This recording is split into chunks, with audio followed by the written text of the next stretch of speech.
कर्ण कौन था, अजामिल कौन था, इनके पीछे के प्रसंगों में नहीं जाएंगे तब तक हम किसी बात को गहराई से समझ ही नहीं पाएंगे।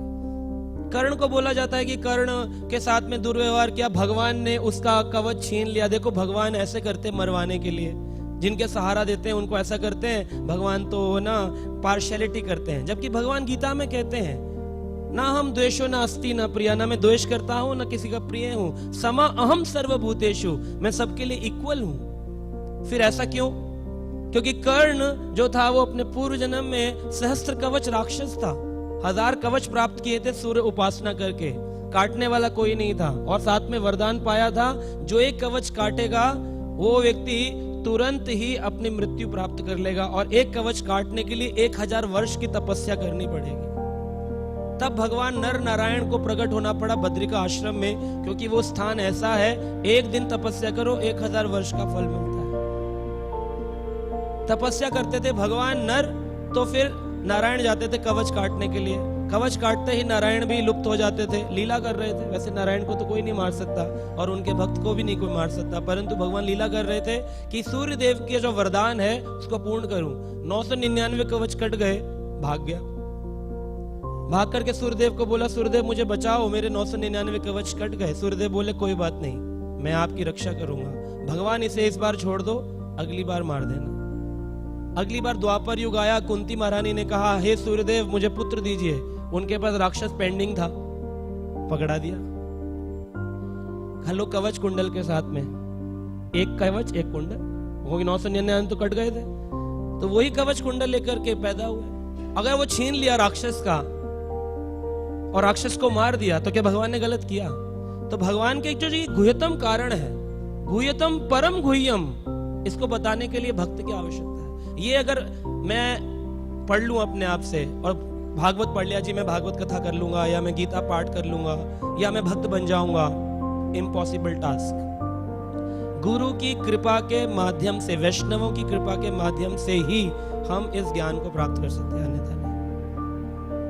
अजामिल हिमालय पे रहा करता था अपने पूर्व जन्म में, और हिमालय पे रहकर के एक बहुत उच्च कोटि का ब्राह्मण था और वहां पर तपस्वी बन गया था।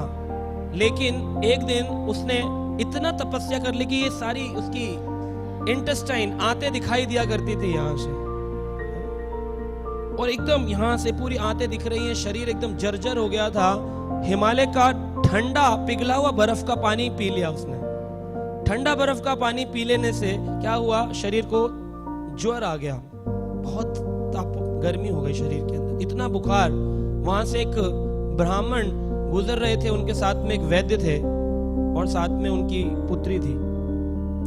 वैद्य ने देखा कि रोड पर एक ऐसी सड़क, पहाड़ों के बीच में जो सड़क थी उसके ऊपर पड़ा हुआ एक बहुत तपस्वी और एकदम तड़प रहा है मृत्यु के ऊपर। तो उन्होंने उसकी नाड़ी देख करके चेक किया, पता लगाया कि ओ हो, इसकी तो मृत्यु पास है।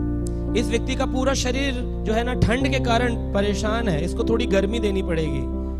तो जो स्त्री है उसके शरीर का टेम्परेचर ज्यादा है, तो उन्होंने अपनी पुत्री से कहा, वैद्य ने ब्राह्मण से कहा आप अपनी पुत्री से बोलिए इसके शरीर पर क्या करे, रब करे थोड़ा सा। तो उसको उठा करके अपने घर पे ले गए ब्राह्मण। वैद्य ने बोला, स्त्री उसके शरीर को रब करने लग गई। जब ये जो सेंट था ये उठ करके बैठा तो इसने देखा कि एक स्त्री इसको छू रही है, तो इसने उठते ही उसको श्राप दे दिया।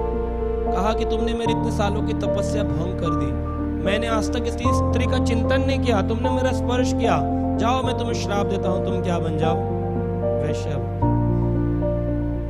वो वही वैश्य थी जो अजामिल ने देखा जिसको। तब उस स्त्री ने जब इस प्रकार का उस लड़की के साथ इस तरह का व्यवहार हुआ, इसने भी बोला मैंने आपकी सेवा करी, आप कैसे व्यक्ति हैं, इतने उच्च कोटि के तपस्वी होने के बाद आपका क्रोध नहीं गया, आप कैसे भक्त हैं, आपका क्रोध नहीं गया, आप क्या भगवान को समझेंगे। यहाँ हिमालय में पड़े हैं, अपने शरीर को सुकोड़ रहे हैं पूरा अंदर अंदर तक, और आपको ये छोटी सी बात समझ में नहीं आई कि किसी भक्त के प्रति, किसी जीवात्मा के प्रति ढंग का व्यवहार करना चाहिए।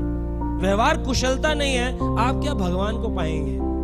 मैं आपको श्राप देती हूँ कि आपने मुझे वैश्या बनने का श्राप दिया है, मैं कहती हूँ आप मेरे ही कारण इस संसार में आपका पुनः पतन हो जाएगा।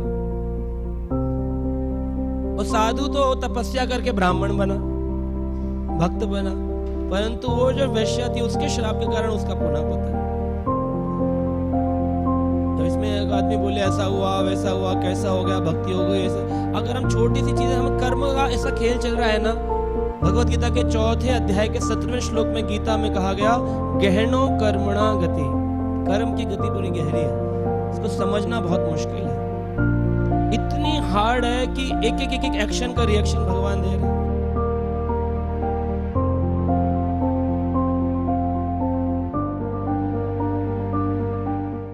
Subscribe now and press the bell icon. Never miss an update.